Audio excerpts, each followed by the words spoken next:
Olá! Com certeza você ouviu aquele ditado que diz que mente desocupada é a oficina do inimigo. Porque este inimigo não é apenas o inimigo de nossas almas. Há muitas situações, muitas até mesmo atitudes que se tornam inimigas no nosso cotidiano e que muitas vezes nos impedem de alcançar o nosso objetivo ou nos levam até a outras atitudes que ferem a palavra do Senhor, que ferem a nossa comunhão com Ele. E um desses exemplos que eu trago em poesia é sobre Davi, com base no capítulo 11 do segundo livro de Samuel, mostrando-nos sobre o perigo da ociosidade.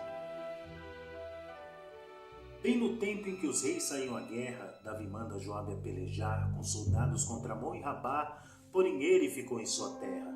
E bem nesse episódio é que se encerra o sossego e a paz do imperador, pois à tarde antes de o sol se pôr, um desejo promíscuo o invade. Que perigo é a ociosidade para a vida do servo do Senhor. O monarca levanta-se da cama e no terraço ele está tranquilo andando, quando vê Batseba se banhando e a cobiça em seu coração inflama. Para vir ao palácio ele a chama e a toma sem ter nenhum temor. Depois disso, para casa ela voltou, tendo em si os vestígios da maldade. Que perigo é a ociosidade para a vida do servo do Senhor. No outro mês, Batseba percebia os sinais de que havia engravidado. Para o rei enviou ela o recado e o rei pasmo mandou chamar Urias. E disse a ele: descanse por uns dias para se refazer o seu labor. Mas assim planejava o imperador para poder esconder a iniquidade.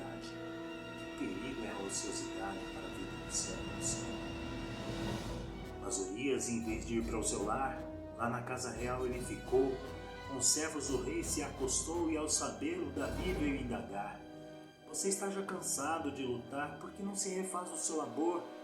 Ele disse: não posso, meu senhor, pois eu sinto da guerra a gravidade.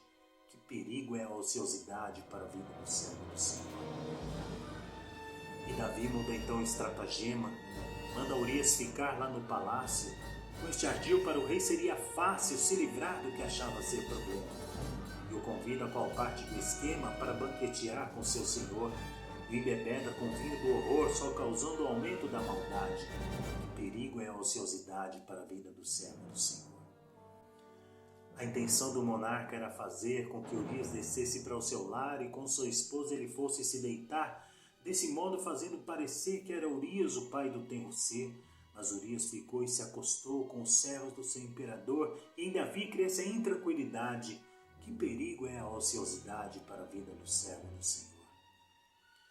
E Davi, num crescente desespero, para Joabe uma carta formulou.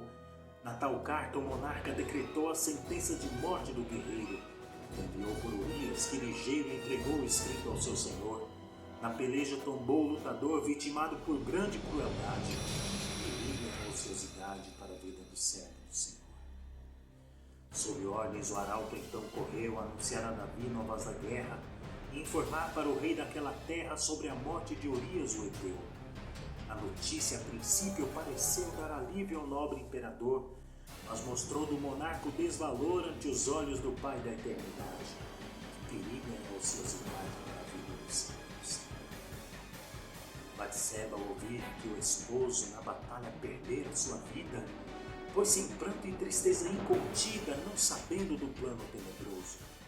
E Davi, parecendo generoso, acolheu-a e se fez seu protetor, mas causou desagrado ao Criador, que não sente prazer na iniquidade. Que perigo é a ociosidade para a vida dos servos do Senhor. Meus amados, aí mostra o quanto o ócio, a ociosidade, pode ser um perigo em nossas vidas, pode nos levar a pensamentos e até atitudes que são contrárias à palavra do Senhor e tudo aquilo que Ele determinou para nossas vidas. Vamos cuidar de nós mesmos. Vamos nos policiar quanto a nossas atitudes, porque um momento de vacilo é a brecha para o inimigo operar. Um momento de vacilo é uma brecha para que tudo de ruim possa acontecer em nossas vidas. Então fiquemos com a palavra de Deus e vigiemos em palavras, em pensamentos e em atitudes também. Deus continue abençoando a todos.